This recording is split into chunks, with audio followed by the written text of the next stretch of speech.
Good morning, everyone. Welcome to Mondays with Vish. That's Vish Kumaran. I'm Grant Cohn. We're going to be talking about the Niners, what they did yesterday, and what they're going to be doing going forward. The title of this podcast, whatever you want to call it, is Jimmy Garoppolo's present and future with the 49ers. We're going to get to that. But we're going to start with the topic I had in my post-game podcast,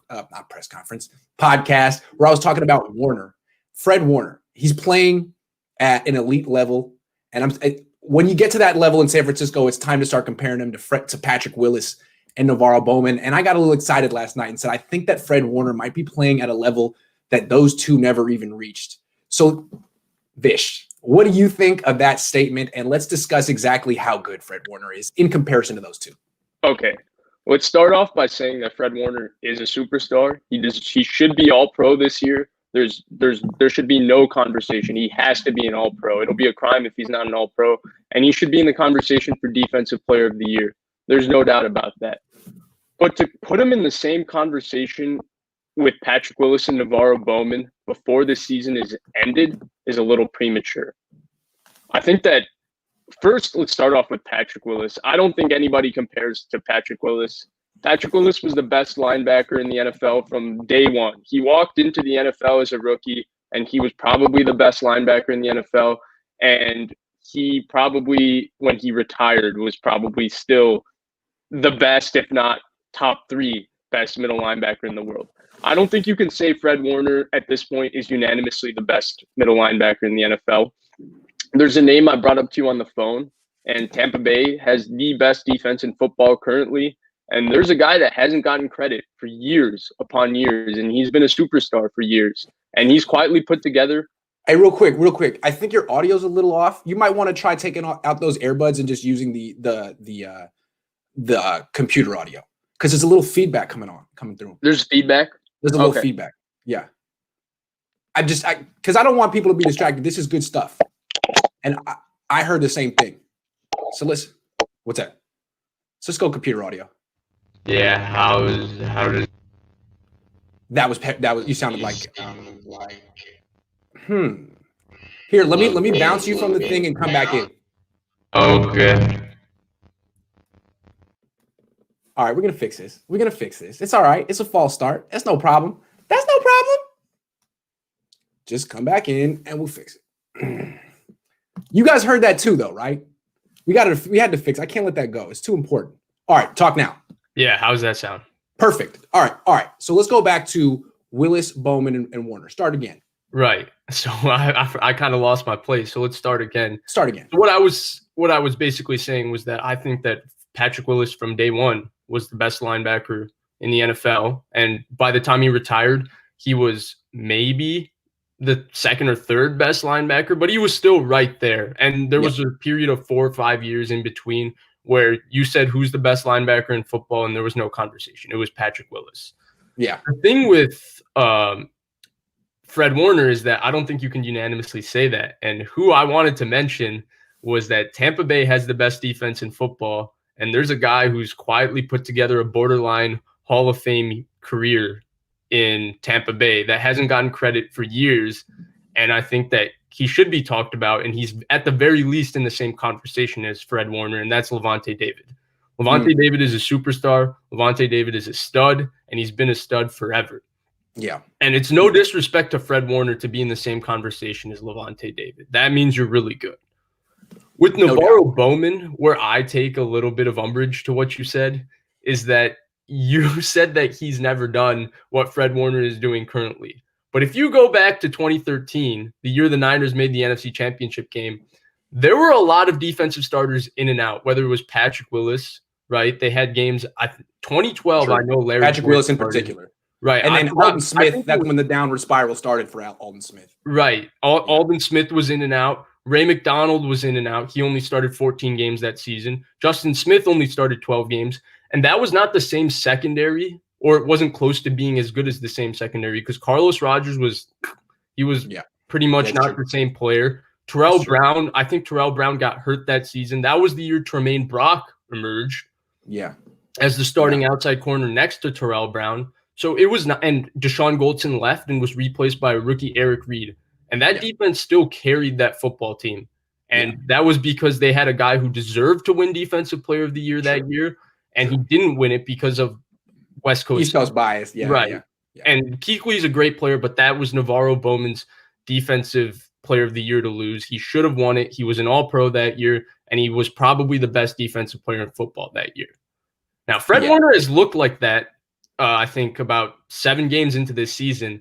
But let's wait till the season finishes before we put Fred Warner in the same spot as the bad man that Navarro Bowman was and this type of superstar he was. Well, I think it's interesting to compare, like the context you give for Patrick Willis is that he stepped into the league, the man, left the league, the man. That's not going to be Fred Warner. Fred Warner has evolved and improved. He's more like Navarro Bowman, who was on the bench the first year and blossomed in his second year.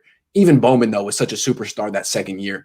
The thing, I think it's like we're comparing 3 of the best linebackers it's early to call Fred Warner that, but you're comparing Fred Warner to 2 guys who have no weaknesses. So we're splitting hairs. Let's compare skill sets. The reason that I say that I'm even bringing this up is that I feel like what we're seeing from Fred Warner is a skill set that's kind of new, or at least new to me. Saleh is using him in ways that Vic Fangio didn't use Patrick Willis and Navarro Bowman. And I'll explain. You can do a lot with those 2. They were great. But what Saleh's doing right now, you put Fred Warner on Julian Edelman, say, or Hollywood Brown, whoever's in the slot, and the quarterback pre-snap looks at that and says, linebacker on my slot receiver zone. I don't know, so it's going to be cover 3, cover 4, whatever. And then play starts and it's man, because Robert Saleh trusts Fred Warner to cover literally anyone in the league, any wide receiver, any athlete. He did it in college. He's that kind of player. And so he's so good in coverage. He's allowing the defense to disguise what it's doing, and it makes the pass rush better. It makes the other coverage people better. It's a unique skill set. Maybe you've seen someone do it before, but Patrick Willis and Navarro Bowman didn't do that. They did other things great. Right. Okay. So this is a fair thing, and it's definitely real. Like, go rewatch the Ravens game from last year. Fred Warner, when Hollywood Brown was the number 3 receiver inside, Fred Warner had him in man coverage for a lot of that game. He did it yesterday with Edelman for portions. So this is definitely a very real point. What I'll say to that is that it's a lot more of, I think, the evolution of the NFL and Fred Warner's skill set rather than a knock on Patrick Willis. Like, you can make that comparison. Like, Alvin Kamara and Christian McCaffrey are currently doing things that we didn't see Adrian Peterson do as receivers. But Adrian Peterson, from day one, like Patrick Willis, was the best running back in football, and he was that for many years at a level of dominance that we don't see from either Christian McCaffrey nor Alvin Kamara. And I know Niner fans look at it like, if you compare anyone to Patrick Willis or Navarro Bowman, 1, it's sacrilegious. 2, it's an implied knock on both of them. And what I want to say is, I'm not knocking either one. I'm just trying to pump up Warner. But comparing him to them is the ultimate compliment, because those 2 had no weaknesses, 0.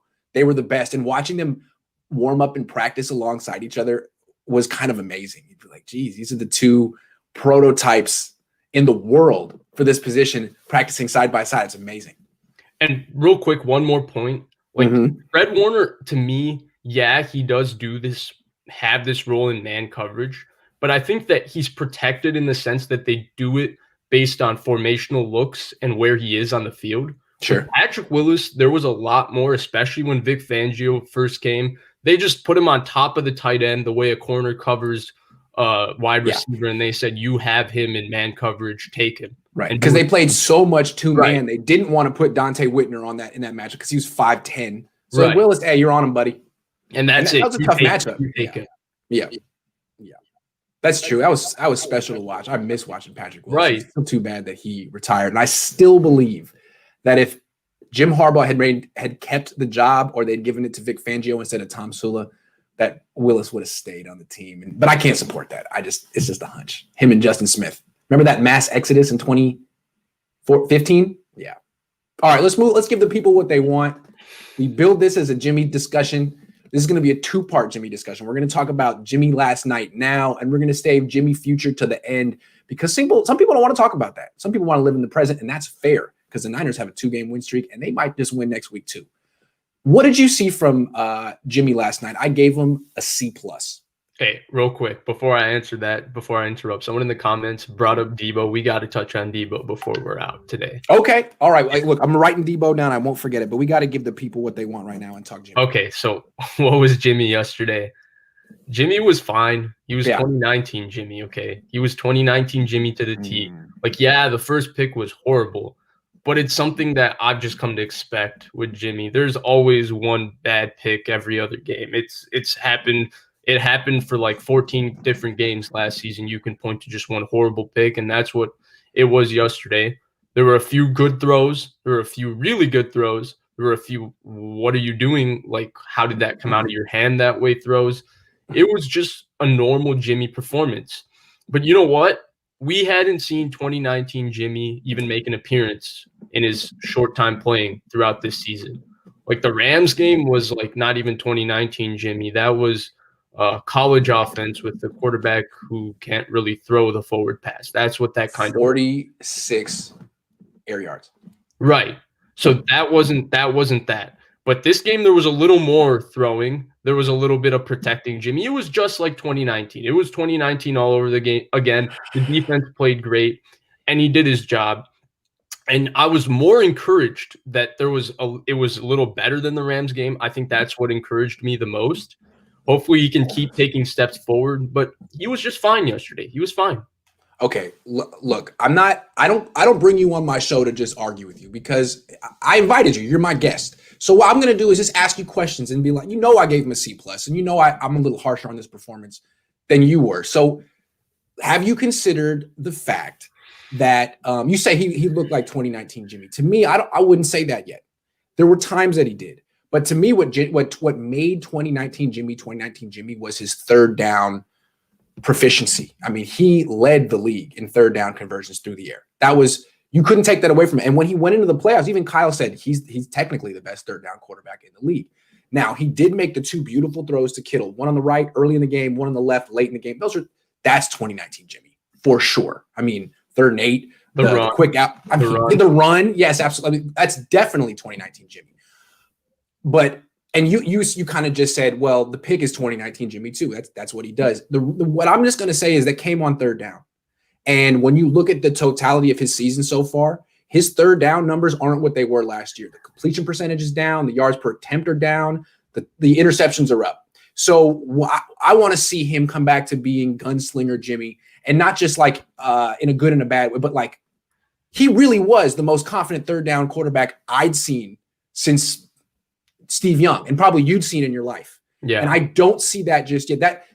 Look, let's talk about the first interception, because I came down on him hard for the second interception. It wasn't a bad decision. It was just a bad throw. And you know what? I'm not sure that the first interception was a bad decision either. That was a worse throw.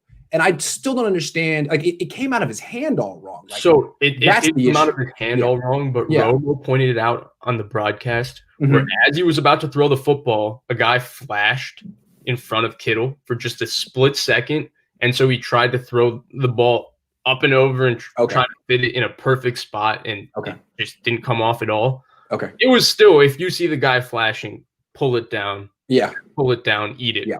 Because they were dominating that. They still ended up dominating that game, but you put the entire game plan at risk, like you did against Baltimore when they came out flying and he fumbled the ball and allowed Baltimore to get back into that game. Mm-hmm. When you throw that pick, you put the entire game at risk, but it didn't hurt the game, so that's fine. Yeah. The second pick, again, he's not a very good deep ball thrower. No. That ball just got caught up in the air and it was underthrown by 3-4 yards. I originally thought when I watched the broadcast that maybe Brandon Ayuk should have given him more fight for that throw, but Brandon Ayuk was reaching way far back. Yeah, he was pretty much boxed out by the position. J.C. Jackson was basically kind of like a step behind him. Yeah. That ball was floating in the air, and there was more of an angle for Jackson to use his momentum and explode to that ball than Ayuk. Maybe more fight, but you can't really put that on him. But overall, there were enough throws in that game, like whether not on third down, because the third down point is real, and I'm hoping that we're just going to see a gradual improvement with that, at least for this season. Right. And the thing is, there were enough throws. Like there were 2 throws in Ayuk in particular. One was a little comeback off of play action that he put on him. Like it was one of his better throws I've seen in the season. Yes. Then one was Ayuk on a little dig again, and it was in between a couple of guys. It was like the KB throw from last week, and he put it on him, and Ayuk made a guy miss and got the first down. So there were enough things like that. And even the throw to Ayuk, the fact that it was a little bit outside and it was overthrown by maybe a fourth of a yard, but that ball is usually floated up in the air and underthrown, and Ayuk or Juszczyk or whoever the guy wide open is just waits, catches the ball. At least he let it go a little bit, and he was a little off, but I thought all those things were a bit more encouraging, especially based on what we've seen this season. I was just encouraged based on that. Well, what I look for with Jimmy is his confidence, because it comes and goes in the same game. And what I saw from this game was when he scrambled for the first down on the first drive, he was fired up, and he came out and threw 7 beautiful passes after that. Like he was letting it rip. He looked like confident Jimmy. He looked like 2019 Jimmy. He started off 7 for 7, and then he threw that pick. That was his 8th pass. And to me, after that throw, he went back to safety first Jimmy, lacking confidence Jimmy, which doesn't mean he's going to miss every downfield throw, but it's just like all of a sudden it didn't look like it looked before the first pick. That's what I see from him. And I think in every game, his confidence is something that Shanahan has to manage. Yeah, that's a real point. I do think the first part of this game looked really good. Like there was a moment I think he went left, right, nobody's open, and he came back to Deebo Samuel on the check down and picked up 8 yards, which is something that check down off the orbit motion is something that's been open for the last year or so, something he never throws it to. The play before the 3rd and 16, Kendrick Bourne was wide open in the flat, if you remember, versus the Rams, week 16, and he just ate the sack. Of course, he converted the 3rd and 16, which was phenomenal, but he just ate the sack and didn't make that throw.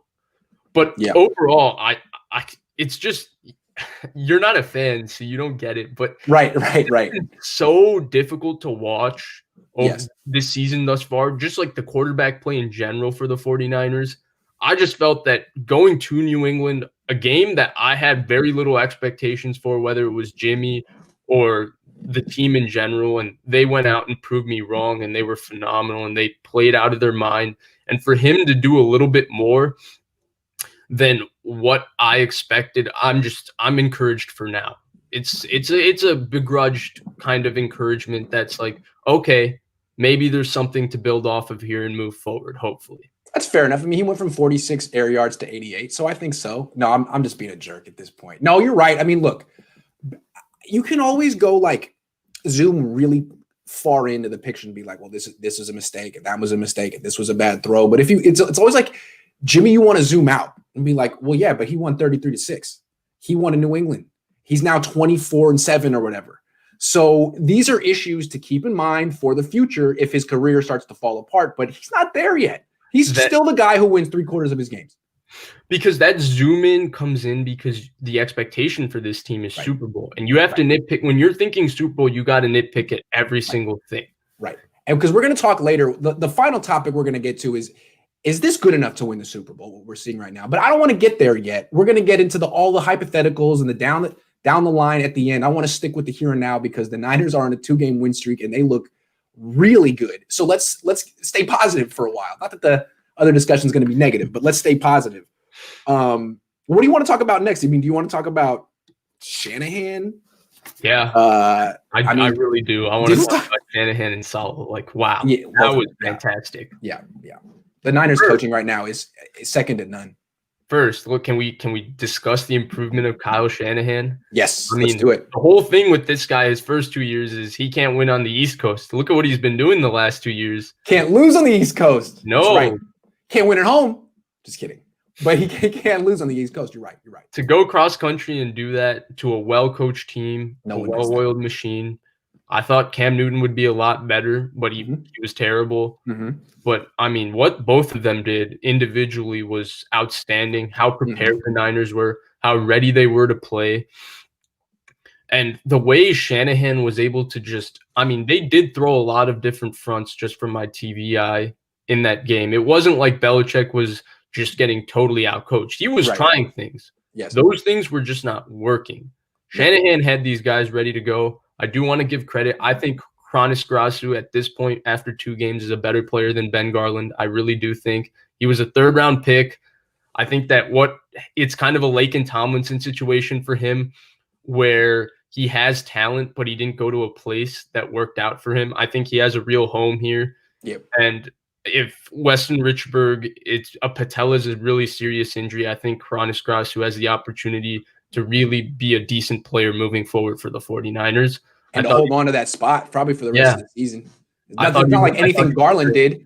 That was great. Sorry, keep going. Yeah, I thought he played great. And I thought everything. They just looked like a well-coached team. Mm-hmm. I thought Robert Saleh was terrific. I mean, to lose Jimmy Ward and Jaquiski Tart, like, we cannot understate their impact. Like, Moore played really well, and Harris isn't a bad player, but they paid Ward a lot of money this offseason because they believe that Ward is one of the more essential players to their defense, and he is. And Tart is a very, very good player who's going to get paid this offseason by somebody, whether it's the 49ers or another team, and he's going to be a good player going forward for that team too. And the fact that you lose both those guys and you're still playing like that is a testament to both Robert Saleh and Fred Warner. Real quick, I mean, do you remember what the Niners starting secondary was at the beginning of 2019 when they were a historically great defense?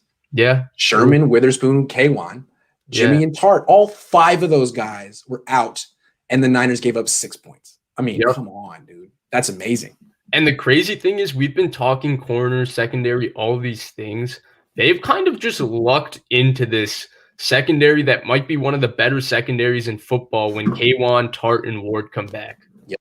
Like, between those 5 guys, plus you add in more, maybe if Sherman comes back, though I don't think Sherman fits with the way they're running their secondary right now, but he's still Richard Sherman. Like, this is plus Mosley and Verrett are both playing at like a B+, A- level right now. I mean, those guys are both playing very solidly.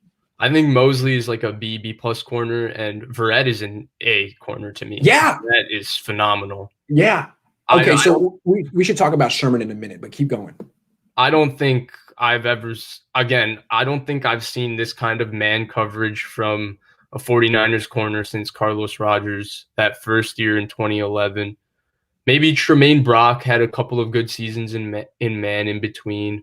I do remember distinctly that Parrish Cox had one very, very good season for the 49ers in 2014. Hey, Vic Fangio could get hit like no-name corners to play well. Whatever he was teaching, that cover 4 pattern match 2-man stuff, had those guys like one step ahead of offenses. Tremaine Brock had Balky could pick corners too, to be fair. Balky could pick corners. Yeah. They also had Ed Donatel as the DB coach. That was a really good operation there. Absolutely. I never was really Chris Culliver. They tried to make that work, and the guy couldn't. He panicked at the catch point every time. And he was a little Akello-ish. So I hope. But he was a better player than Akello. Like, he was a good player for a decent amount of time. Yeah, he was good unless he had to play the deep ball. Right. But overall, I'm just really impressed with what Robert Saleh is doing. I think Robert Saleh would be a crime if he's not more sought after to be a head coach next year. He should be a head coach. I think Kyle Shanahan is just proving that he's up there with the best coaches in the NFL. There's no doubt about it. His ability to adjust, his ability to make things work with his offense, it's unreal. It's unreal. My only thing now with Shanahan, my only questions really are, what is he going to do next time he's in the Super Bowl? That's it. And the other thing is like personnel. You know, like Jeff Wilson Jr. does that. I'm like, man, you've been giving all these carries to Tevin Coleman for years. It's like, dude, if you would just honestly look at your practices with like no bias, as if you weren't the person who picked the players and just honestly evaluated them and asked your position coaches and just played the guys who earned it, you would never lose ever. I think there's a little more nuance to that. No, it's not. Because I really don't think when he looks at these running backs, he's looking at the run game box score with them. Because he's probably going back and breaking it down as we blocked this for X amount of yards. This guy picked up X amount of yards. sometimes for Tevin, the blocking is for like half the yard and he picks up 2 yards. And yeah, it hurts his yards per carry, but that's probably more impressive to Shanahan than the run that's blocked for 10 and Jeff Wilson runs for 10. But Jeff Wilson averaged 4.1 yards per carry after contact yesterday. The guy was on. No, he was terrific. He was terrific.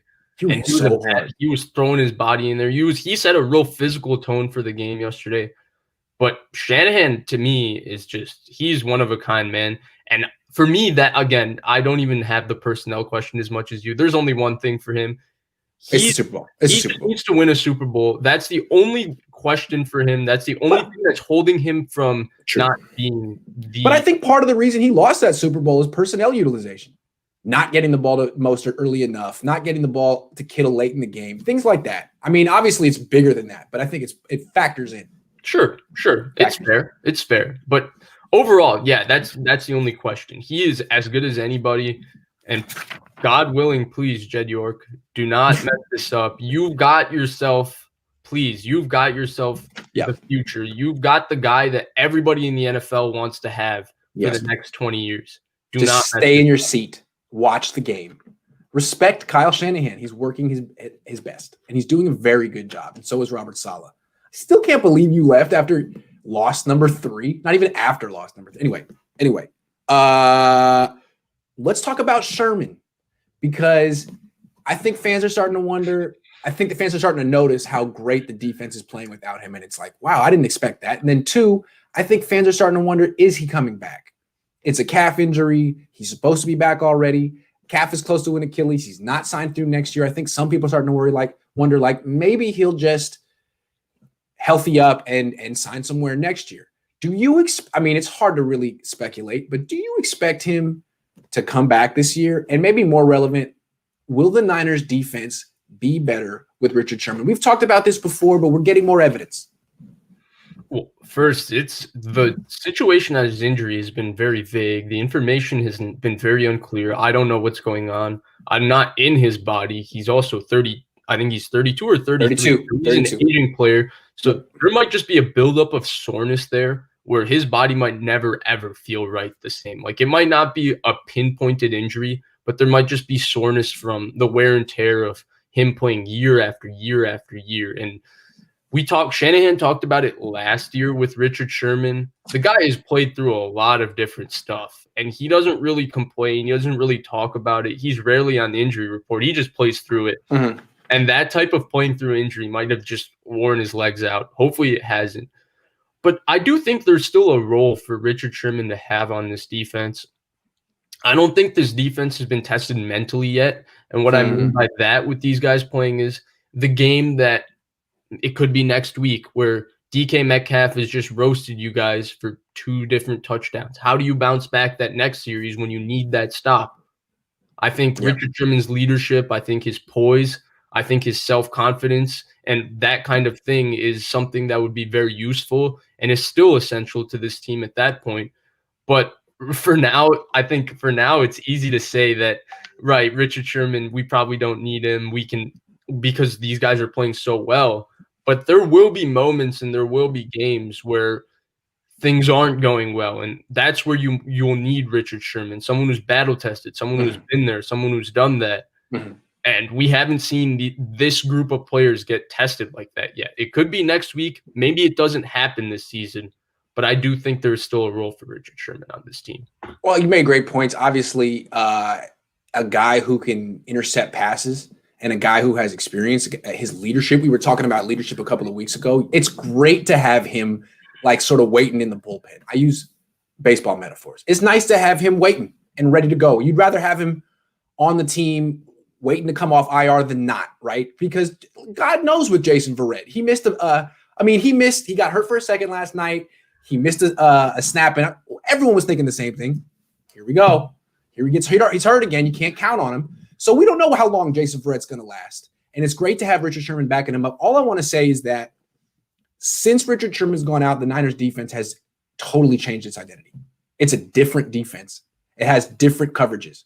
They went from a pure zone coverage team. And you ridiculed Robert Saleh for that. Not ridiculed him, but you were like, this is my main problem with Robert Saleh.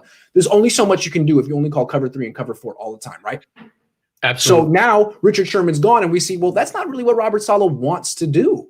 He doesn't really do that anymore. Now he calls lots of man, mixes it up with zone. So what I'm seeing is, out of respect, deference, whatever you want to call it, to Richard Sherman, a future Hall of Famer, Robert Saleh was restricting his coverages. Now that Sherman's gone, Robert Saleh has expanded his coverages to the benefit of the defense. So again, it's great to have Richard Sherman in the bullpen, but if he comes back, they're going to have to go back to the former identity. They can't call two-man cover one as frequently as they are now with him on the field.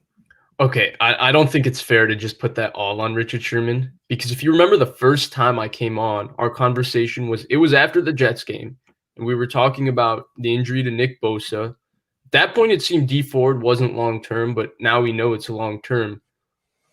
I think Nick Bosa, and our entire thing was that if you don't have Nick Bosa and D Ford, you cannot play soft zone like this. You can't do it. You have to play man coverage. Right. And now there hasn't been Nick Bosa and D Ford for a while, and Robert Saleh seemingly has made that adjustment. He hasn't played soft zone coverage because the pass rush is not the same without those two guys. True. So I don't think it's fair to just say, oh, Sherman was what was holding this defense back. Because if Bosa and Ford were still on the field, we could very well still be seeing a cover 3, cover 4 defense with this same exact secondary, with maybe a bit more man coverage mixed in. But they might still stick to their bread and butter. Hey, and I guess the ultimate, we'll know the answer if Sherman comes back and he gets reinserted, and we'll see the coverages Robert Saleh calls. If he sticks with man free and 2-man and sprinkling in a little cover 4, then you're right. So I'm very interested to see that. But at the same time, I'm curious to see what kind of business decision Richard Sherman is going to make, because he tore his Achilles right before he hit free agency last time. I don't think he's going to let that happen again. But I don't want to get in his head. Should we what? But if you're Richard Sherman, and if your theory is correct, how much value would he even have on the open market? Because most of the NFL plays, or at least attempts to play man coverage, because of all the offenses that are more spread out and everything. The NFL is, you need guys who can cover in man. And that's, I think, one reason why the Seahawks let him go. All these Pete Carroll defenses have been trying to evolve to incorporate more man coverage. I mean, the Niners got Jason Verrett from Gus Bradley and the Chargers because they wanted him to play man coverage. The Falcons have been doing it too. So I don't know if there's a team out there that does. The defense the NFL may have evolved away from what Richard Sherman was doing the last 10 years. I will say this. I will also say this. With him and man coverage, I think it's been a little bit of a farce his entire career. I think he's actually been, maybe he's not been Darrelle Revis or Patrick Peterson. Agree. He's been a pretty good player in man coverage. Especially before he tore his Achilles. Right. And he recognizes route combinations better than any corner I've ever seen. And the Niners do give their corners help. Yes, Verrett and Mosley are playing man coverage, but very rarely it's like the Patriots or the Dolphins who run cover 0, bring everybody and just say, you take that guy for these X amount of plays in a game. So he will have help over the top, I think, where he can protect his long speed and he can still focus on trying to read route combinations and make plays on the ball. So I don't think it's all just downhill for Richard Sherman. I think it's a little premature to say that. Or maybe you're right. Who knows at this point? I just think it's interesting that the Niners defense has schematically changed in a fundamental way since he's left. And it would be interesting to know what that would mean for the identity of the defense if he were to come back. But again, if Jason Verrett goes down and the option is, hey, play Ahkello Witherspoon or Richard Sherman, it's like, what are we going to do, guys? What do you think? It's a no-brainer. So let's move on to this upcoming game against the Seahawks. The way I looked at it just 12 hours ago was Niners have no chance. They have to beat the Patriots because coming back after that cross-country trip, going to Seattle, playing that undefeated team, it's a scheduled loss. Now the Niners just made that road trip look easy. Seattle, they lost, and their defense has been consistently atrocious all season. I don't know if it's a scheduled loss anymore. What do you expect to see in that game next Sunday? I'm not going to overreact to either performance from yesterday. The only thing I'm going to react to from yesterday is that Arizona's a lot better than I originally thought. A lot better than I originally thought. That defense is a lot better than I really thought. And Budda Baker is very, very, very, very, very good. Like, really good. Yeah. He should be in the conversation for Defensive Player of the Year along with Fred Warner. Not to go on a tangent. Agreed. Fair. Yep. But going back, I think that right now, looking at that game, what really worried me is I was cheering real hard for Seattle in that game. And I'll tell you why for two reasons. One is beating Russell Wilson twice in a row seems like it's, especially when he has a game like that on national television where he throws 3 picks, it feels a little scary. It feels a little scary. And then number two, the reason is the way I saw the NFC is that if Seattle kind of pulls away and you kind of don't worry about them as the number 1 seed, then the Niners are in the by beating Seattle, Arizona comes back to where the Niners are. And now you've got the Niners, Arizona, and the Rams kind of in the same position battling for that wild card spot. But now Arizona stays just a tad bit ahead of the Niners with a little easier schedule moving forward. And now Seattle is coming back down. And now you're going to have just this entire dogfight throughout the conference. So I was hoping that Seattle would pull away, allowing the Niners to have a bit more of an opportunity to just duke it out with one less team with what's going to be just a dogfight for that 5th, 6th, 7th playoff spot in the NFC. Well, I think it's so interesting is like just last week we were talking like, well, the division's out of the picture. I mean, it's just out of the question. Can they sneak in as a wild card team? If they win this week, they're what? A game behind the Seahawks? A game. Yeah. So they're right back in it. And again, the Seahawks to me do not look that great. Yeah, a couple of things I see. Their defense is atrocious. It's like the Cowboys.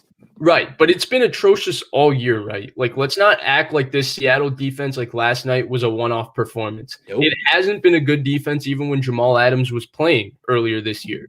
The thing, you know what they need? What? Robert Saleh. That's. They got to fire that old man up in Seattle and give that job to Big Bobby. I'm just kidding. Let's keep going. Okay, but the thing that's been bailing him out all year is that Russell Wilson has been playing at a next kind of level. He's also been DK. Right, and DK Metcalf is a top 5 to 10, whatever you want. I don't know where he is, wherever you want to rank him, but when you're talking best receivers in football, DK Metcalf's name has to be mentioned. And so Tyler Lockett is so underrated for so many years. He's been so good for so many years. So Greg Olsen is nothing to sneeze at. Right. So they have a lot going on with their offense. The thing with what's going on, so the thing that worries me is that, like, I have no doubt that Kyle Shanahan, because he's done it for years, he's given the Seattle defense, this cover 3 scheme, trouble from his entire time of going against it. Like, he was up against that Seattle defense 14-0 before Robert Griffin tore up his knee. And he was doing it with a quarterback I don't think he in an offense that I don't think he particularly wanted to run, which was that read option. Deja vu. Okay, keep going. Sorry, I don't know what I was thinking right there. Keep going.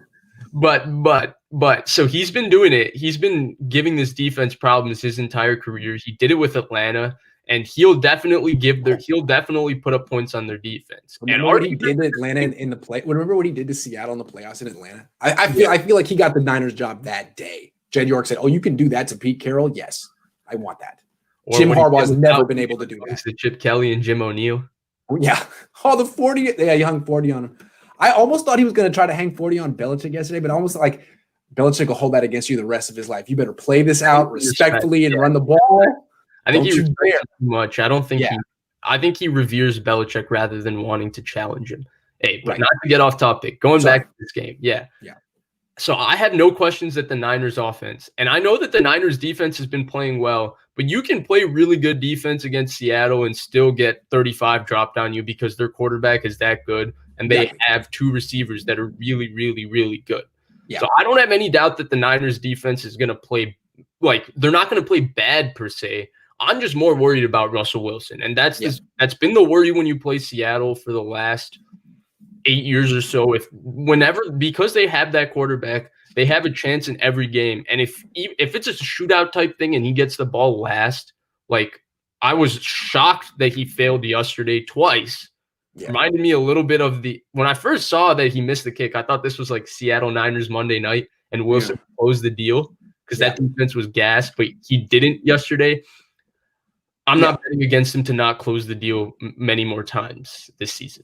One thing. We've been talking about how the Niners have evolved and how they're playing so much man coverage and 2-man, double safety high. Let me tell you something. They try that against Russell Wilson, they're going to lose. You cannot play 2-man against a mobile quarterback like that. He'll just run for 15 yards, 20 yards every time. So, no, you can't do that. You got to play. If you're going to play man, it's cover 1 or cover 0. And you got to have a guy. It's all about a spy and edge containment. Right. I mean, it's the same thing every week with these quarterbacks, but it's serious. If you play 2-man against Russell Wilson, it's over. You're going to lose. He's going to run for 100 yards. And you're giving up big plays to those receivers, regardless of how good you're covering. Because Jason Verrett is in as good a position on DK Metcalf as you can be, but DK Metcalf is 6'4", 235 pounds, and Jason Verrett is 5'10", 182. So it might just be I'm bigger than you. So as good as you are, I'm still going to catch this football. That's a tough matchup for Jason Verrett. He's given up 6 inches. In this matchup, it might be actually best for the Niners to play a lot of zone, play cover 3, keep everything in front of you, play 8 in the box, and focus on edge containment. And, really, this might be the week where playing man could get you burned just by Russell Wilson running. But I really feel like the Niners should win this game. And I didn't feel that way yesterday. But looking at what they're up against, I mean, I like to talk about identity. What is the identity of the Seahawks right now? The last 2 years, they were a run-first team. They're not anymore. They threw like 50 times yesterday. Chris Carson's a little banged up. Carlos Hyde is Carlos Hyde. I mean, come on. Like, he's a good Jeff runner. Wilson, he runs hard, but he's not going to get you more than a 15-yard gain. He's not explosive. I'll take JaMychal Hasty over him right now. I mean, that run game's okay. It's not great. They have a great quarterback with some excellent weapons, but the defense isn't there. The run game isn't there. I think the Niners should be favored on the road. Maybe against Russell Wilson. Maybe, but I would agree with you, but someone brought it up in the comments, and let's move on to the topic that I brought up earlier in the show, and that's Deebo Samuel. And then we got to talk about Jimmy's future because there's a lot to talk about there. Right. But that's for only adults. If you adults only in that section. But we're going to get there. Deebo. Yeah. What did you see from him? What kind of impact does he have? I said it last week. Right. I think people pushed back. I don't remember particularly. I know you pushed back and said it was Raheem Mostert. Deebo Samuel changed when people coincide like the Niners' emergence last year to the transaction to bring Emmanuel Sanders, and that was part of it. But somebody else emerged when Emmanuel Sanders got here too, and that was Deebo Samuel. And I think Deebo Samuel at the beginning of last year changed how this run game is used because Deebo Samuel is one of one in the NFL. There's nobody else in the NFL that you have to account for like this, or maybe there is like Tyreek Hill and stuff, but you have to worry about Deebo Samuel in so many different ways. When he comes in motion, you're now worrying about him getting the ball in the jet sweep. You're worried about him getting the ball in that push pass. You're worried about him going out there and catching a screen. You're worried about him lead blocking for someone following him. And you're so focused on Deebo Samuel, and they give it to Raheem Mostert the other way, and you have two guys go that way with him. His impact, you can't put it into words.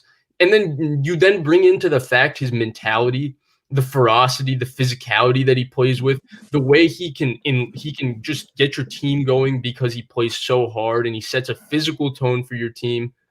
And then you also mentioned that you can actually just stick him out wide and he can go beat people one-on-one with pure routes. Like Shaq Griffin is a pretty good corner, and Deebo Samuel worked him last year in Week 17 versus the Seahawks.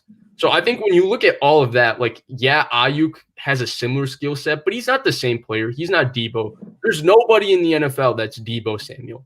And that's where I think that he's the one guy in this offense that they can't replace. And you can send other guys in motion. You can send Richie James. I'm going to disagree with that, but keep going. Hold on. I got a good one to push back on, but you don't even see it coming. You don't know who I'm going to say. But keep going. Okay, that's fine. But sorry. I know you're going to say Kyle Juszczyk. Oh, how'd you know? I know you're going to say Kyle Juszczyk. We have a sample size of the offense doing well last year for X amount of games without Kyle Juszczyk. and the run game working. Ross Dwelly did an okay job. The offense did really good without before the run game worked really well before Deebo Samuel became a huge portion of it in the second half of that season. I mean, they crushed. I still think that he wasn't a factor in the pass game, but he was still Cleveland game. They didn't need him. But hold on, you're right. Look. The Cleveland Deebo's great. Yeah. I want to come back to the identity, the concept of identity, because Deebo is a huge part of the Niners' identity. But I think if there's one person who makes up the identity of the Niners offense, it's Juszczyk, because they're a 21 personnel offense team, and he gives them that. They don't want to be 12. They don't want to be 11. And Deebo could be doing this stuff out of any personnel grouping. But the thing that makes the Niners ultimately unique is Juszczyk. And when he's involved in the game as more than a blocker, he tends to score. He scored a touchdown last night. He scored in the Super Bowl. I'm not saying he's a better player than Deebo. And I think that Deebo is – everything you say about him is true. Everything you say about him is true. And the effect that he has on defenses that you described is absolutely true. And he takes this offense to a whole different level. We've seen it with Deebo, without Deebo. It's better with Deebo. But all I'm saying is, like, the foundational, basic, most important identity of the offense, I think, is the fullback. But I don't know how you would even win this argument. So honestly, we're not in that building discussing it, so we don't know. But the one thing I will say about Deebo Samuel, and the reason he's one of one, is that yesterday they came out and they spread it out. They motioned Jeff Wilson out of the backfield and they spread it out. So it was basically like a 5-wide look. Yes. What they then did, after that was that they motioned Deebo Samuel into the backfield and they ran the ball with him like he's a running back. Yes, they did. That type of stuff you can't do with anybody else. You do with Jalen Hurd if he ever stayed on the field. You can do it with Jalen Hurd. So someone said stop the Kittle disrespect. Kittle is the best player on this. Yes, Kittle is the best player on the team. We're not There's no argument George for Kittle. that. No, but there is a value in the way Shanahan uses Deebo that makes him the ultimate chess piece. He's their wild card. Every single play, you don't know where Deebo Samuel is going to be. Right. And if the ball gets to his hands, God help you.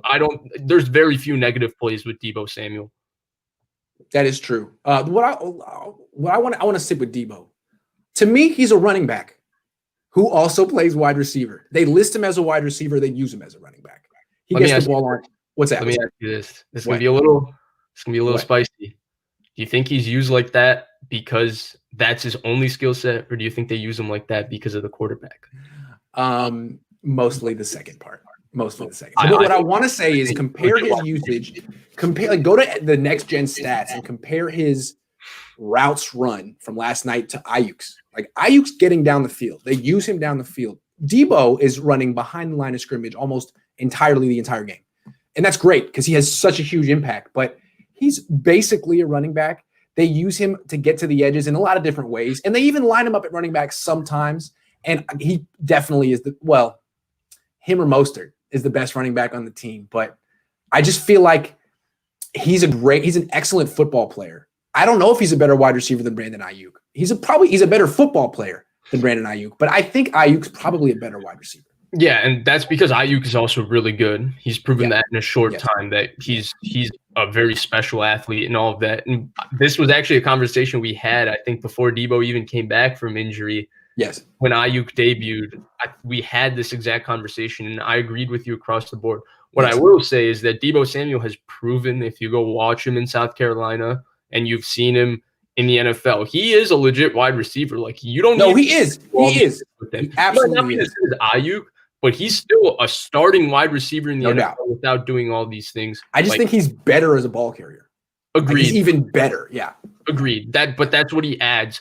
And then the other thing with Deebo Samuel, real quick, is that he's a crazy good athlete. Like, he has unbelievable quickness where it's like legit wide receiver type quickness. Yes. Like last year against Seattle, to go back to the Monday night memory, which was one of the worst days of my last season, but to go back to that game, he beat Shaq Griffin on 3rd and 2. It was press man coverage, and he just flat beat him on a go route. He beat him. He did, and he beat him on a slant earlier in the game. He kind of worked him. Yeah, if you beat a legit starting cornerback on a go route in man coverage, you're legit. And if that ball was thrown maybe a half yard in front, he might have had a touchdown that won that game. Agree. Absolutely. What was I going to say with Debo? Oh, before we need to factor that we're not done with the Debo conversation until we talk about his injury. He has a hamstring injury. And the thing about Debo is he had a hamstring problem in college. He had a hamstring problem in college. He also broke bones in college. He plays very hard. He breaks bones. He pulls muscles. So I think he is unique, and he is, you could say, the most valuable player in the offense. But I think this is kind of part of the deal. And it was part of the deal with Percy Harvin. Right, like you're in and out. And when you're in, been a first-round pick, I think, if that hamstring problem wasn't real in college. I really do think he would have been a first-round pick. True. I don't think people overthought him like Metcalf. I think people were just worried about the injury. God, did I overthink Metcalf? I am the most guilty of overthinking Metcalf. But I don't want to talk about that. I don't want to talk about that. Big, that I did not. I was like, man, he can't run a single route. But I don't want to rehash that because I'm already. Hey, you got Terry McLaurin right, so. Okay, let's give the people what they need, what they want. Jimmy Garoppolo, here's my question. We're going full speculation now. We're talking into the future. If this is not your cup of tea, just leave. Because a lot of Niner fans and Jimmy Garoppolo fans just feel like, you know what, can we just enjoy this? Can we not talk about the offseason? We don't even know what's going to happen next week. And that's a fair thing to say. This is just the kind of things that Vish and I like to talk about, theoretical stuff. So my question to Vish, this is the beginning of the conversation. Vish, if this is Jimmy Garoppolo the rest of the season, if this is if we get 2020 Jimmy and 2019 Jimmy doesn't come back, this is it. For whatever reason, ankle, supporting cast, offensive line, lack of confidence. If this is it, what is the future with him in San Francisco? Will he be the quarterback next year? And if you were the GM and you were assessing him, what would your move be? How would you move forward? If you wanted to move on, how would you even start that process? Okay, so two things. One, on the fans, I know exactly how you guys feel. Like, as much as I like thinking about these things and talking privately about these things, I don't want to hear other people talking about these things. So I would definitely be upset if this was a conversation. I totally agree.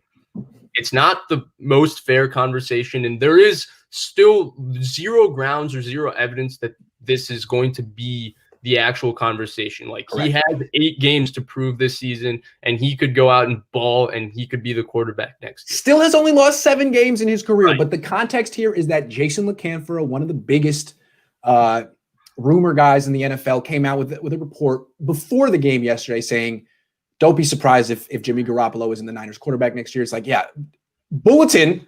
Like, someone just finally told Jason. But that was something we all knew, right? We all knew that. It's a year-to-year evaluation with him. Yeah. I thought there was one thing that I actually haven't discussed with you that I thought was a little troubling when I read in the article, and was that according to LaCanfora, there was debate on the actual severity and the extent of his ankle injury within the organization. So that's always I'm not going to sit and speculate because I'm not in his body and I don't know the medical reports. I'm just saying that if there's debates about those kinds of things, I think that's a little more personal and that's a little more worrying. It's personal. And remember what I told you a couple of weeks ago about what I heard about Jimmy in New England, that he got hurt and some of the teammates felt like, well, we kind of appreciated that Brissett gutted it out. I don't know if that's fair, but now you've heard it twice with Jimmy. Twice. A difference of opinion on how injured he was. And it may not be fair in either case. You know, Alex Smith was a victim of that early in his career. People being like, he's not that hurt. Like, yeah, he is. So Mike I'm not going to ruin his shoulder by questioning the exactly. man. So I don't know. I'm just saying now it's popped up twice. Like, look at what Alex Smith just came back from. Do you think there's a soul that would question the man's toughness now? Right. So I don't know. Mike Nolan now with that pathetic defense in Dallas. Got to mention. Yeah, it's karma. He deserves that. For sure. So I'm not going to get into that. I just read that line. I thought it was interesting. It's a little personal, that line. So it's something to just keep an eye on.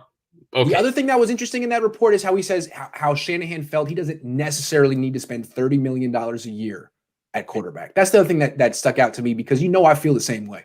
Okay. I feel that way. Right. So that's also a fair statement. But that part of it was from a league source who's worked with Kyle Shanahan. So that's just someone who's a little more connected with Shanahan speculating. Right. It could be Rich Angarello. It could be God knows. Yeah. It's not something that you could go. So my big thing is, if I was in that position, no, I do not want to go the CJ Beathard, Nick Mullins route and just cut ties with Jimmy Garoppolo. That's not going to work. If I'm the GM, I'm going to be forking over money to Fred Warner as soon as this season ends. I'm going to be calling Fred Warner and his agent and getting that deal done. And if I have Fred Warner, I have George Kittle, I have Nick Bosa coming back from an injury, knock on wood. Hopefully he comes back healthy. I'm hoping he rehabs away from the 49ers facility because we've had some bad juju with all these ACLs and people coming back and all these setbacks. So Nick Bosa, go to your private doctor, rehab, get your ACL right, come back. Don't trust these guys. Get out of here. Go far away. Medically terrific, but there's just a black cat going around with these ACLs in their recovery. Yeah. So there's that. And when you have these type of pillar players, you can't waste a season because the quarterback play is not even to Jimmy's standard, which is top 18, top 17 type quarterback play.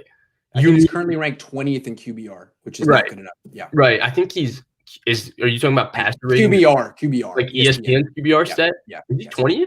I think he's 19th. I think he's higher. I think he's 19th. I looked this one. Keep going. I'll get it right now. Yeah, okay. Okay, so that's not the way I want to go. To me, the ideal way would be to kind of just get a guy who matches Jimmy. 19. He's right below Teddy Bridgewater and right above Jared Goff. Teddy Bridgewater is only 18th in QBR. Hey, I don't know how much stock you put in QBR, but it's Rodgers 1, Mahomes 2, Allen 3, Tannehill 4, Carr 5, Breeze, Fitzpatrick, Wilson, Mayfield, Lamar Jackson, Prescott, Herbert, Ryan, Mayfield. All right, 9. I'm out on okay, QBR. Fair enough. Let's get back on topic. Right. Let's get out. So I don't want to waste that season. I would like to match a guy who has a similar salary to Jimmy and try and put him on this roster and get a guy who's but just a better player than Jimmy. And he's one of my favorite quarterbacks in the NFL. You got a name? I brought him up so many times before. Yeah. He had an insane victory come from behind yesterday. Like only he could have done. Man, maybe there's a few guys that could have done it, but I like to say only him because I really like him. But that's Matthew Stafford. That's who I would like to be the next quarterback of the 49ers if this doesn't happen. I do not want to go the Kirk Cousins route. No, neither do I. It's not just about it being like I don't like Kirk Cousins. It's also about the fact that he's more expensive than Jimmy, and you're getting a more expensive player for maybe 1 to 2 times in a vacuum a better player, but it's not enough where he's not $12 million or whatever X million dollars better than Jimmy Garoppolo. That's the thing. Right. And then Matt Ryan, Matt Ryan's obviously a better player than Jimmy Garoppolo, but he's 36. His arm has definitely lost something. It's not like Brady where his arm is still functional. Like Matt Ryan never had the arm stint that a guy like Brady had, and it's not the same. And I don't know if eating the kind of contract he has, because he doesn't even have the franchise quarterback. He has like the NBA Supermax type deal, like that Deshaun Watson, him, and a few other guys have. So I don't want that particular contract. Mm-hmm. So yeah, the only question with Matthew Stafford would be injury. But otherwise, for me, that's the guy I want to get, because besides Detroit, which I think they should just eat that dead cap, like you've made that guy suffer. Let him go to Kyle Shanahan, eat the dead money, and let us Niners fans prosper. Let him prosper. Let Kyle Shanahan prosper, and give us Matthew Stafford. And again, we're not saying the Niners should move off Jimmy Garoppolo.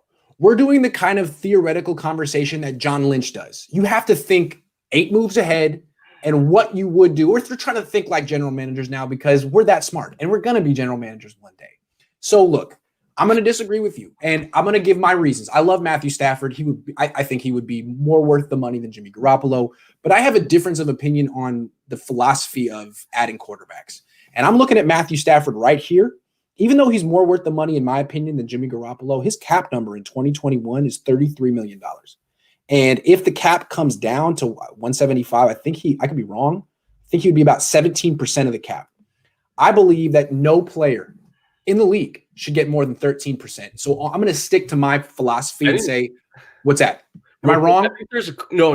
I think you're right, but I think there's details where if like the Lions trade him, there might be like they have to eat some of it and all. Okay, I do know that he's a plausible option. I know that. Fair enough. I don't know all the details, so don't. Okay. No, I'm not going to say it's not a plausible. It is a plausible option for sure. I would go ultra cheap, and I've been talking about this for like more than a year, so I'm going to put my money where my mouth is. and I'm going to say I don't want to spend big money on quarterbacks anymore. I think the supply and demand is flipped, and it's a buyer's market. So what I would do is I would look on the free agent market, and I would sign someone that I think I can get for cheap. And really, there's two names. I think Dak Prescott is going to be too expensive. I think even with the broken leg, he's going to get a lot of money. The other guy, Ryan Fitzpatrick, he just outplayed Garoppolo. He's 38 years old. You can't do that. You can't. So not Fitzpatrick. What I would do, and this is not going to be very popular with 49er fans, and this is why I'm saying I'm not moving off Jimmy Garoppolo yet. This is if Jimmy Garoppolo kind of crashes and burns and loses in the playoffs or doesn't make the playoffs and Niner fans like want to switch.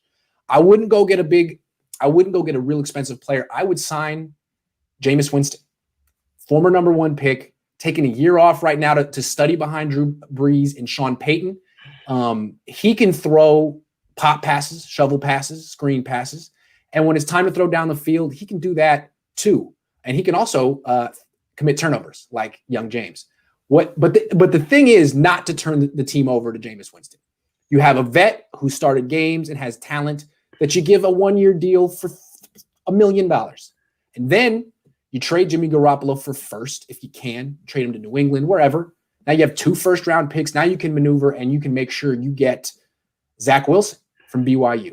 I like Zach Wilson. I would roll with a vet on a dirt cheap deal and a first-round pick at quarterback. That would be my exit strategy from Jimmy Garoppolo if it were necessary.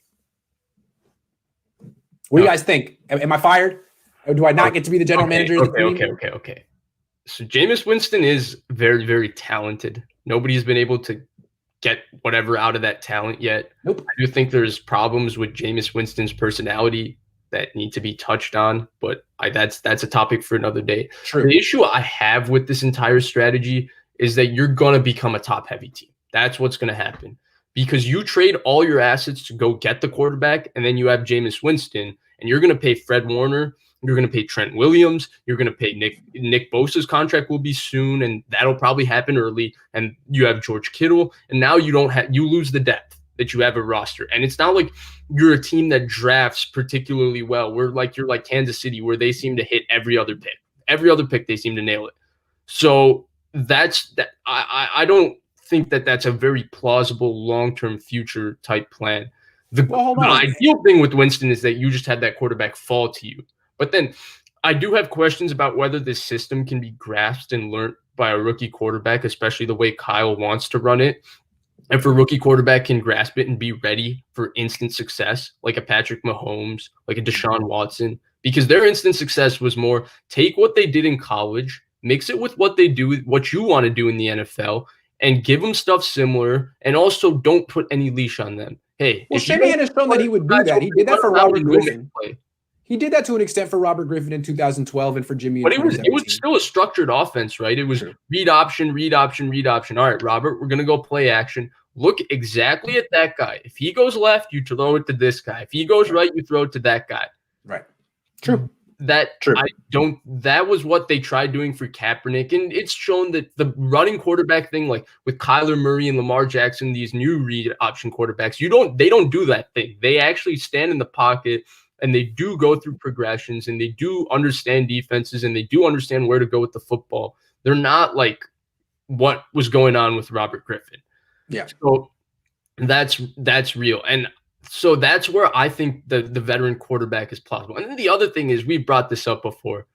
Can Shanahan really just sit and evaluate quarterbacks and say, this guy's good, this guy's bad, and all these things and develop a quarterback? We don't know. We don't know. I don't know. No. But again, let me come back to let me try to make another point in my favor. It's like you're saying they're going to sacrifice depth and they'll be top heavy. The way I look at Jimmy's status on the team is every year that he's on the team making $27 million, they're going to have to let someone go that they'd like to keep. This year, it was Buckner. Next year, it could be Tart or Trent Williams or someone. And it's worth it if he's worth $27 million a year. But if he's not, and you know deep down that you're asking him to do stuff that a guy making $5 million a year could do, then it's a hard pill to swallow. And you're letting guys leave who are better football players than him. So he needs, if he improves and gets back to being the man on third down and just plays like he did last year, fine. But if not, and in 2020 Jimmy is here to stay, then I'd rather spend nothing on the quarterback position. Have a guy like Jameis, who was a first-round pick. Have a guy like Zach Wilson, who is a first-round pick. Have two talented guys and Nick Mullins. That's a good athletic, talented quarterback room. I would like to move ahead that way, and that way I wouldn't have to choose between. You know it won't be Nick Mullins, right? What's that? You know that number 3 quarterback is not going to be Nick Mullins, right? I'm just saying what I would do. You know who it Nick would Mullins, be, right? It would be Beathard. Yeah. But no, I'm not sure it would, because Beathard's an unrestricted free agent and Mullins is a restricted free agent. Yeah, and if you want to like enough value where you might have to give him a bigger contract because of the tender, Beathard will probably be worth the league minimum. Maybe put a second round tender on Nick. But again, Mullins. if you want to back up to like teach the offense to these two new guys, it's Mullins. I mean, Beathard, what's he going to do? What's he going to say? Sorry. I mean, maybe he knows. Maybe he's smarter than I realized. I wouldn't want to. Honestly, I don't want to move forward with either of them. So someone said he developed Kirk Cousins, and I'm going to say it again. He didn't spend enough time with Kirk Cousins to sit and develop him. Him and his father drafted Kirk Cousins. They really liked Kirk Cousins, but they were out the door in Kirk Cousins' second year. I want to say, was it 2 years that he had with him? So, and Kirk Cousins was not that good with them because he was still really young and stuff. Kirk Cousins' best football came when Jay Gruden came there, and he played really well with Sean McVay and all of that. So you can't really attribute Kirk Cousins' development to Kyle Shanahan. And I think when we're talking drafting and developing quarterbacks, we're not talking about we're not talking about develop an average quarterback. This is Kyle Shanahan. This is one of the top play callers in the NFL. Maybe in someone special. History. We're talking about developing a superstar quarterback to maximize your play calling. A rock star. Yep. Right. The way Bill Walsh developed Joe Montana. The way Andy Reid's doing it with Patrick Mahomes. We're talking that level. Because that's the level of coach he is. No question. So when you're that level, that's where I think Matthew Stafford, a guy who already has that type of talent, just has never had the right situation, the right coaching, all those things. I think that's the easier way to go. And I think that's the less risky way to go. Right. I would just say that Jameis Winston also has the talent. That's not the question with Jameis. It's everything else. But again, but even with Jameis and Matthew Stafford has an arm that's like once in generations type of arm. It is. It's on the Patrick Mahomes, Josh Allen spectrum. Yeah. Yes. Agreed. Hold on. I want to switch this conversation to talk about the quarterbacks in college, because I've been starting to educate myself. I know about Trevor Lawrence. He's not an option. I know about they're not going to get there. Justin Fields probably isn't too. Yeah, and I'm not that into Justin Fields, but I haven't watched a ton of them. I think I just don't like Ohio State quarterbacks. The way I look at Ohio State quarterbacks is they're throwing to NFL wide receivers. They're handing off to NFL running backs. They're protected by NFL offensive linemen, and the scheme is like tic-tac-toe. I mean, if Zach Wilson is playing chess at BYU, Justin Fields is playing checkers at Ohio State. It's like fast break basketball. The decision making is very dumbed down and simplified. So I don't trust those guys.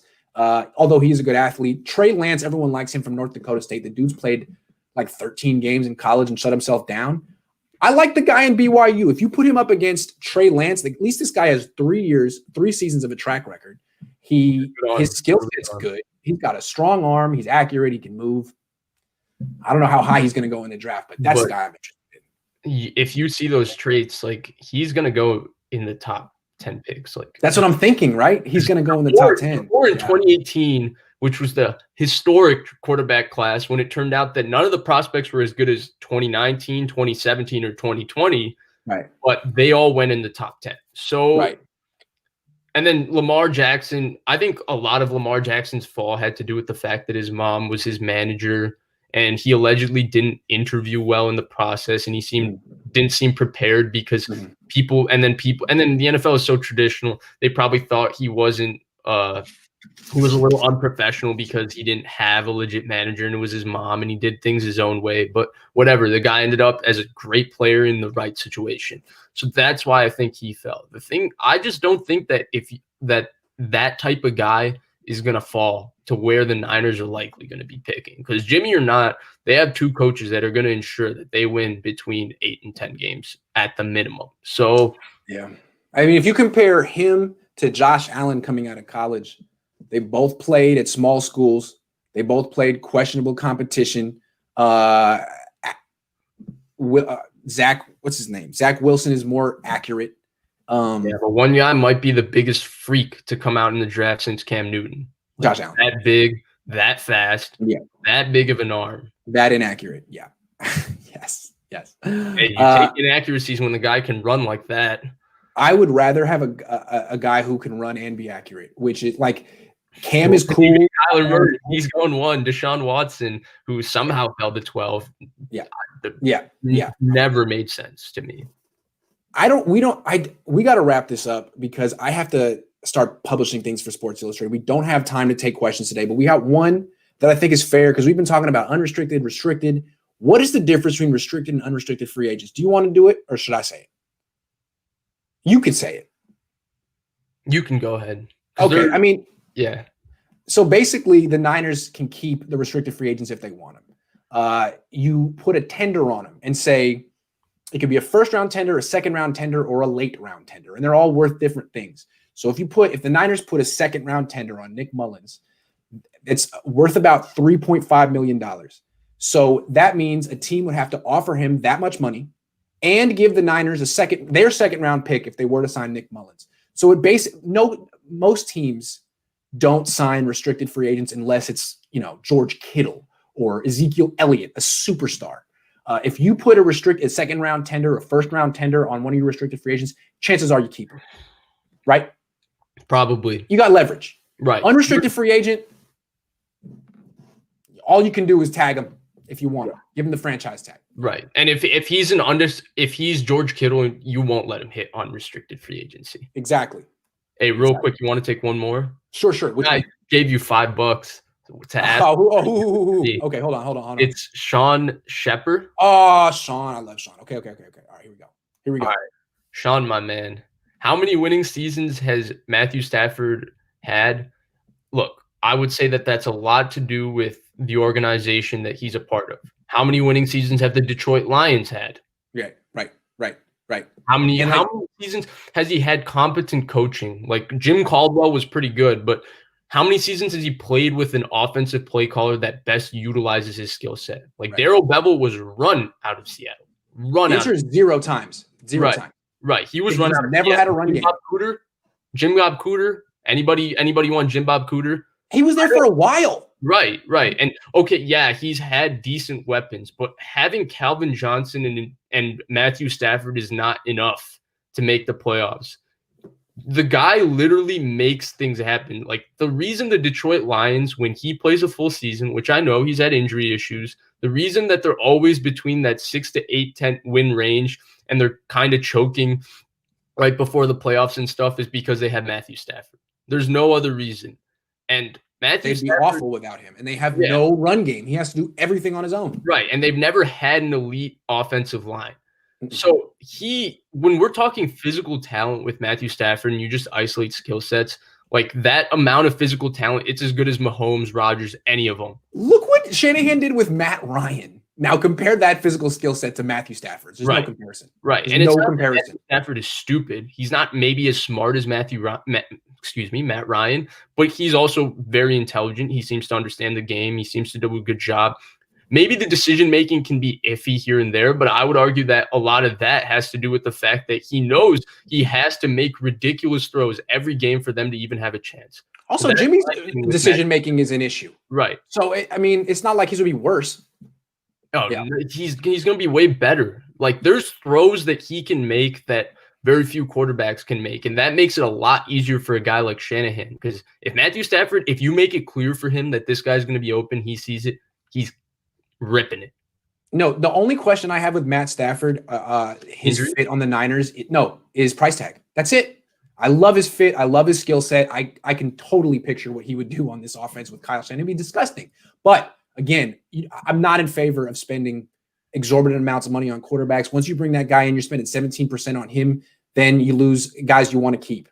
And I don't like making those trades. I think there's an abundance of good quarterbacks out there who are on the scrap heap. Give me one. And let's win. Let's keep that defense intact. Let's keep that offensive line intact. I think going cheap would be ideal, but if you can convince me that we can get the next Patrick Mahomes, the next Deshaun Watson, the next Lamar Jackson in the draft for cheap, then that would be the thing. I'm not so sure you can do that every True. It's just an interesting year because it looks like there are 4 or 5 guys who will be first-round picks. 4 or 5 guys who have serious talent. I mean, we haven't even talked about the guy from Florida you like so much. Kyle Trask. I think Apparently that he's got a tight end there that's great.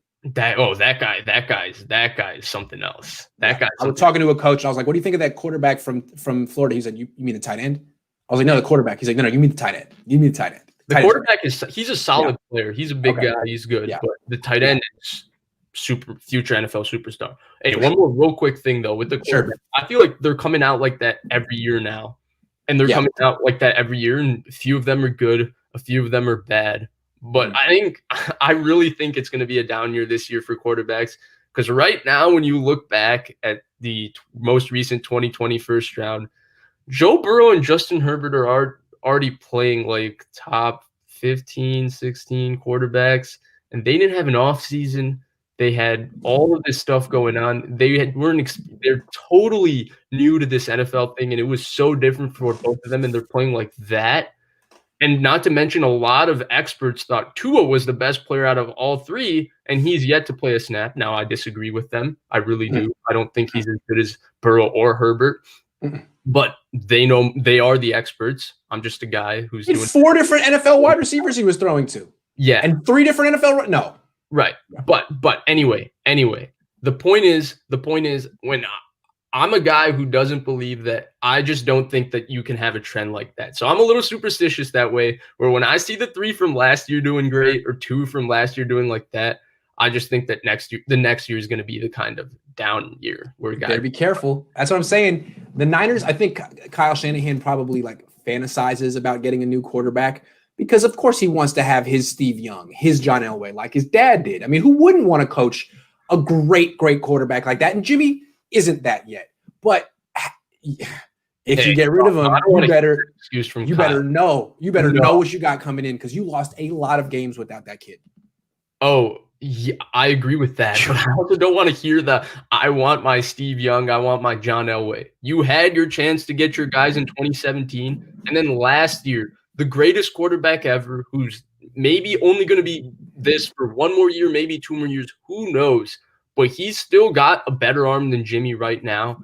And he knocked on your door. He knocked on your door and you said no. So there's no excuses for you, Kyle. You can't complain about Jimmy. That is the ultimate point. Let's remember that Kyle has no leg to stand on here. He didn't have to have Jimmy. He could have had Patrick Mahomes. He could have had Deshaun Watson. He could have had Tom Brady. And every time Kyle Shanahan said, he balked. So right now, it's basically like idle whining privately behind closed doors is what we're sensing. But it's not fair. That's your guy. You had your chance. Make it work because Jimmy's making it work. Right. And Kyle's making it work too, to be fair. I mean, he's making it work. He's just making it work.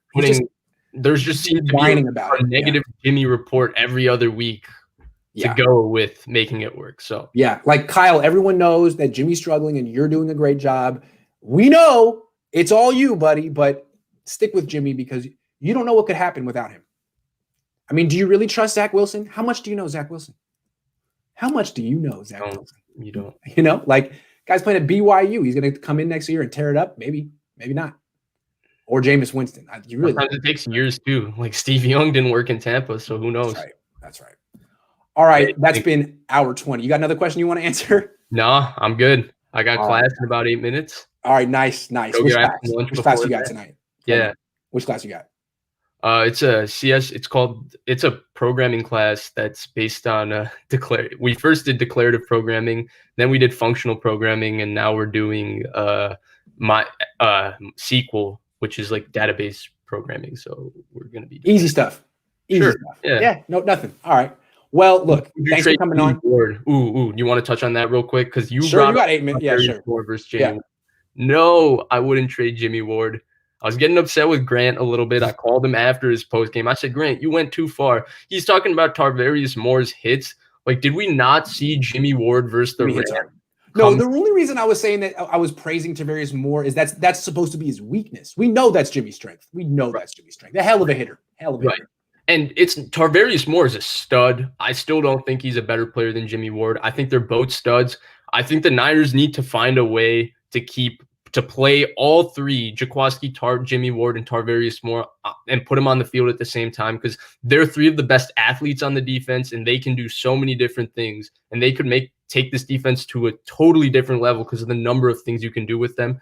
And I do think there is a long-term future for this defense of if Jaquiski Tartt walks, I do think they should try the Moore Ward route, because very few teams play with a strong safety, free safety combination. Like Pittsburgh is one of the only few teams that have a true strong safety and a true free safety. Even the Niners, Jaquiski Tartt and Jimmy Ward switch off who's the strong safety, who's the free safety. So I think that there's a lot you can do by playing both. Marcel Harris is a good backup player, a great special teams player. He's not a starting safety for a defense that has aspirations to be one of the best in the NFL.